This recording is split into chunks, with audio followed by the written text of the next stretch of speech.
क्या आपके साथ कभी ऐसा हुआ है कि आपने 22 कैरेट का गोल्ड खरीदा हो लेकिन बाद में आपको पता चला कि गोल्ड 22 कैरेट की बजाय 20 कैरेट का ही है? क्या आपके साथ कभी ऐसा हुआ है कि आपने गोल्ड लोकल शॉप से खरीदा हो और बाद में आपको पता चला कि वो सोना मिलावटी था?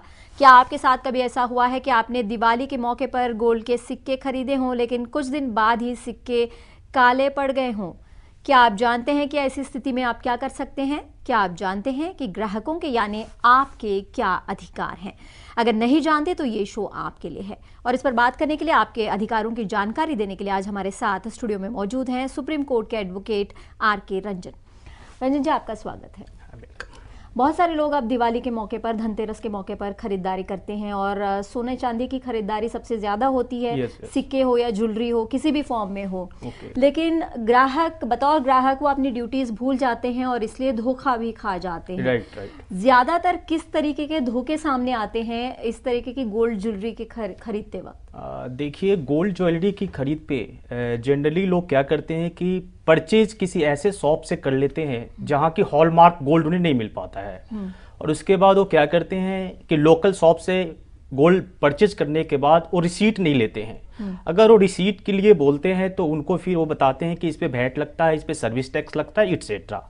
और उनको जो शॉप्स वाले हैं वो इतना मिसगाइड करते हैं कि उसके बाद में आके उनसे रिसीट नहीं ले पाते हैं। रिसीट नहीं लेने के बाद जब उनको बाद में फिर ये पता चलता है कि नहीं जी, ये 22 कैरेट के बजाय इन्होंने 20 कैरेट का गोल्ड दे दिया है, 18 कैरेट का गोल्ड दिया है। जब फिर उनसे बात करने जाते हैं तब क्या करते हैं कि वो कहते हैं कि नहीं जी, ये तो मेरे यहाँ से आपने गोल्ड परचेज ही नहीं किया है, उसके लिए वो कोई क्लेम नहीं कर पाते हैं। इसलिए मैं आपके स्टूडियो के माध्यम से सभी ग्राहकों को यह बताना चाहूंगा कि जब भी आप कोई भी गोल्ड, कोई भी सिल्वर परचेज करते हैं तो अपने शॉप से उनको रिसीट जरूर ले। उस पे गोल्ड का रेट मेंशन हो, गोल्ड की क्वालिटी मेंशन हो और वह कितने ग्राम्स दे रहे हैं वो मेंशन हो जी।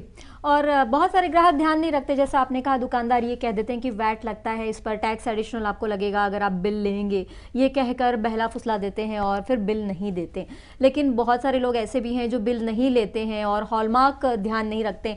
हॉलमार्क अगर ध्यान ना रखा जाए और सोना खरीदा जाए तब किन किन मुसीबतों में एक ग्राहक फंस सकता है? नहीं, अगर आप हॉलमार्क का गोल्ड लेते हैं तो दैट इज फाइन। हमें सबसे पहले हॉलमार्क गोल्ड ही लेना चाहिए, क्योंकि गवर्नमेंट ऑफ इंडिया ने जो स्टैंडर्ड मानक तय किया है, ड्यू टू जो इतनी ज्यादा सोसाइटी में जो फ्रॉड हो रहा है गोल्ड के सिलसिले में, तो उनके सिलसिले में गवर्नमेंट ने क्या किया है कि सारी हॉल मार्किंग के लिए उन्होंने अलाउ किया है कि आपको हॉलमार्क गोल्ड ही लो।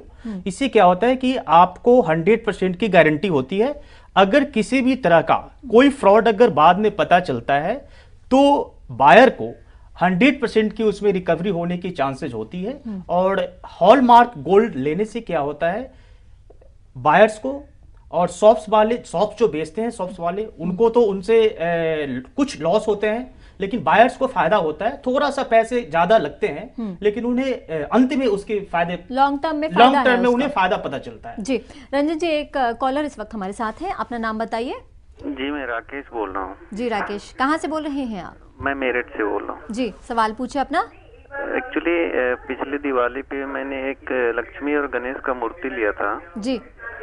तो उन्होंने पूरी तरीके से, मतलब गोल्ड की मूर्ति थी, छोटी सी जी। तो उसमें क्या हुआ कि बाद में धीरे धीरे उसका कलर उड़ने लगा जी। तो जब मैं वापस करने गया तो वो बोलते हैं कि नहीं, ये हमारे कारण से नहीं हुआ है, आपने रख रखाव में प्रॉब्लम किया इसीलिए ऐसा हुआ, आपने इसको ढंग से उसको रखा नहीं, ऐसे किया वैसे किया, मतलब बहानेबाजी कर रहे हैं जी। तो क्या सॉल्यूशन है, इसे कहाँ क्या करना चाहिए? नहीं, इसके लिए नाम क्या बताया आपने? राकेश। राकेश जी, आप इसके लिए क्या करें कि कंज्यूमर प्रोटेक्शन एक्ट जो गवर्नमेंट ऑफ इंडिया ने आपको प्रोवाइड कर रखा है जी। उसके तहत आप लोकल कंज्यूमर कोर्ट में जाकर सेक्शन 12 के अंदर आप एक कंप्लेंट फाइल करें, कंप्लेंट दायर करें और उसमें आप सारी बातें को बताएं कि आपके द्वारा चीट किया गया है, आपके द्वारा फ्रॉड किया गया है। जिस शॉप्स वालों ने आपसे बेचा था, अगर वो आपके पास रिसीट है, आई थिंक अगर फाइनल रिसीट नहीं दिया होगा, छोटा रिसीट दिया होगा जिसमें उनकी राइटिंग होगी, उनकी सारी चीज होगी, आप उसके माध्यम से कंज्यूमर प्रोटेक्शन एक्ट के तहत जा सकते हैं और इसमें आपको रिलीफ मिलेगा। जी। और फिर इसके अलावा अगर आप ये देख रहे हैं कि आपका बहुत ज़्यादा आपके साथ चीटिंग किया गया है शॉप्स कीपर के द्वारा, तो आप इसके लिए ब्रीच ऑफ ट्रस्ट जो 406 इंडियन पैनल कोड के तहत जो धारा है उसके तहत आप केस फाइल कर सकते हैं। 420 जो चीटिंग का केस होता है, उन्होंने चीटिंग चूंकि आपके साथ किया है तो इसके तहत भी आप लोकल पुलिस में आप इसका कंप्लेंट दर्ज करा करके आप अपनी राइट्स को मांग सकते हैं। इसके अलावा आपके पास जो राइट्स है कंज्यूमर प्रोटेक्शन की राइट्स है, और कंज्यूमर प्रोटेक्शन में जाके आप सारी चीज को ले सकते हैं। जी। और जैसे इन्होंने कहा कि इनके पास मूर्ति है जो काली पड़ने लग गई है, उसका रंग जो है वो सोने का रंग नहीं रहा। कहते हैं कि all that glitters is not gold, तो वही बात इनके साथ हो गई है। बहुत बार ऐसा होता है कि सिक्के हम खरीदते हैं लेकिन वो काले पड़ जाते हैं। क्या ये जो काला पड़ना है ये मिलावट की ओर दर्शाता है? नहीं, बिल्कुल ये मिलावट ही है। एक्चुअली क्या है कि जब हमारे कॉलर हैं उन्होंने जब परचेज किया तो उस टाइम में उन्होंने इस चीज को देखा नहीं कि हमें परचेज करने के टाइम में कौन कौन सी बातों पे ध्यान रखनी चाहिए। जो मैंने आपको पहले बताया कि हमें रिसीट उनसे लेना चाहिए। रिसीट पे हमें ये मेंशन कराना चाहिए कि आप परचेज क्या कर रहे हैं, कितने ग्राम्स परचेज कर रहे हैं, उसका रेट्स क्या है उस डेट में, आपने पेमेंट कितना किया है, उसकी क्या टोटल क्वालिटी कितनी है, क्वांटिटी कितनी है। तो अगर आपने इस चीज को परचेज करने के टाइम में सारी बातों को अगर आप ध्यान में रखेंगे तो हम समझते हैं कि आपको बाद में इसका फायदा पछताना नहीं पड़ेगा। जी। एक और इसमें चूंकि मिलावट ज्यादा है इसलिए वो स्वाभाविक है कि आपने 20 कैरेट या 22 कैरेट का रेट दिया है लेकिन वो 18 कैरेट, 12 कैरेट, 8 कैरेट के गोल्ड होगा। जी। तो नेचुरल सी बात है कि वो धीरे धीरे ब्लैक होगा, उसमें तो कुछ होगा, एलॉयज के अलावा उसमें कुछ होगा नहीं। जी। दूसरे अलॉयज होंगे या दूसरे उसमें होंगे। एक और कॉलर हमारे साथ है, अपना नाम बताइए। मैं दीपिका बोल रही हूँ। जी दीपिका। मेरा सवाल है कि मैंने चांदी की पायल खरीदी थी, कल ही खरीदी थी जी। और मतलब मैं अभी घर पर आई तो मुझे पता लगा कि उसमें काफी मिलावट है। तो जो चांदी के वो जो नॉर्मल सिक्के होते हैं वैसे टाइप की वो चांदी है, तो वो असली चांदी नहीं है। तो अभी मैंने कल ही खरीदी है, तो मैं किसके पास जा सकती हूँ? क्या आपके पास रसीद है? जी हाँ। आप मैडम उसके लिए कंज्यूमर प्रोटेक्शन एक्ट के तहत जा सकती है। जो लोकल प्रेसिडेंट है कंज्यूमर प्रोटेक्शन एक्ट के, जिस डिस्ट्रिक्ट में आप रहती हैं उस डिस्ट्रिक्ट के हर डिस्ट्रिक्ट में गवर्नमेंट ने एक कंज्यूमर प्रोटेक्शन एक्ट के तहत एक लोकल कोर्ट बना रखा है। उस कोर्ट में आप सेक्शन 12 में कंप्लेंट फाइल करें, और कंप्लेंट बहुत सिंपल होता है, उसमें कोई जरूरी नहीं है कि आप किसी एडवोकेट को ही हायर करें। आप सिंपल एप्लीकेशन बनाकर अगर आपका कीमत, आपका क्लेम पिटीशन 1 लाख से अगर नीचे का है तो आप 100 रुपया का उसमें पोस्टल ऑर्डर लगा के आप वहां कंप्लेंट फाइल करें।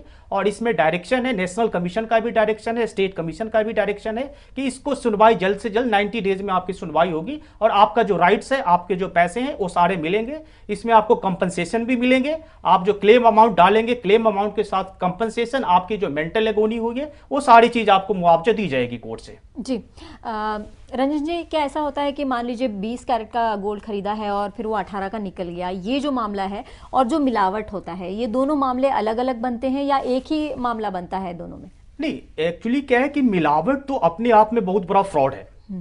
ये एडल्ट्रेशन अगर कोई भी शॉप्स वाले करते हैं तो वो तो एक अपने आप में एक बहुत बड़ा फ्रॉड कर रहे हैं, जिसके लिए हम क्रिमिनल केस करके उनके अगेंस्ट हम कंप्लेंट फाइल कर सकते हैं। जहां तक हमारी डेफिशिएंसी की बात होती है कि जो उन्होंने चीट किया, हमें लेना था 22 कैरेट का गोल्ड, हमें चांदी लेना था, उसमें उन्होंने कुछ और मिला के दे दिया, ऊपर से पॉलिश कर दिया। तो इसके लिए हमारे पास जो 2 रेमेडी है, एक रेमेडी कंज्यूमर प्रोटेक्शन एक्ट का है जो कंज्यूमर के लिए ही बनाया गया है एक्सक्लूसिवली, कि जो कंज्यूमर को अगर किसी भी तरह का कोई प्रॉब्लम्स होती है तो उसके लिए जो बनाया गया। और दूसरा क्या क्या कंज्यूमर के पास और क्या अधिकार है, इस पर बात करेंगे आपसे।